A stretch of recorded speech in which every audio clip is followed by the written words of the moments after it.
Првиот човек на Агенцијата за млади и спорт Наумче Мојсовски смета дека предлогот на владата за реорганизација на агенцијата и нејзино преминување под Министерството за политички системи и односи со заедницата не е решение во услови кога сите држави во Европската унија се стремат за развој на младинските политики.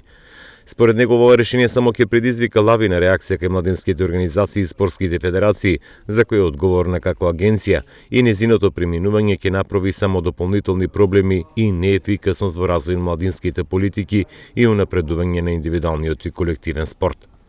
Уназадување дефинитивно агенцијата и младинските организации, па и федерациите доставивме предлози, доставивме и, ајде да кажам, дел кој не дел, него 99% не се согласуваат со ова методологија, да одиме под некој си министерство, некој директорат кој секаде во Европа, секаде во, ајде да не одам пошироко во светот, е министерство за млади и спорт.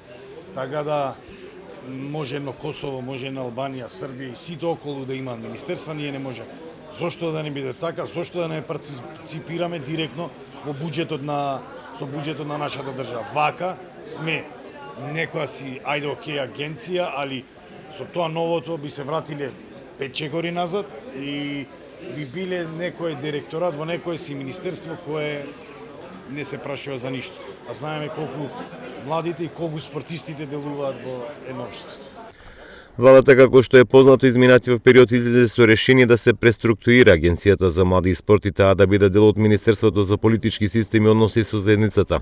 Ваквиот предлог дојде до огромни реакции кај младинските организации кои тврдат дека сите околни држави институционално го зајакнуваат младинскиот сектор, но и спортот само во Македонија ќе се уназадува, имајќи во предвид дека ресорното министерство воопшто нема допирна точка со младите и спортот. Владата допрва треба да донесе одлука дали и кога планира да ја смести агенцијата како тело во Министерството за политички системи и односи со заедниците, каде прв човек е Артан Груби.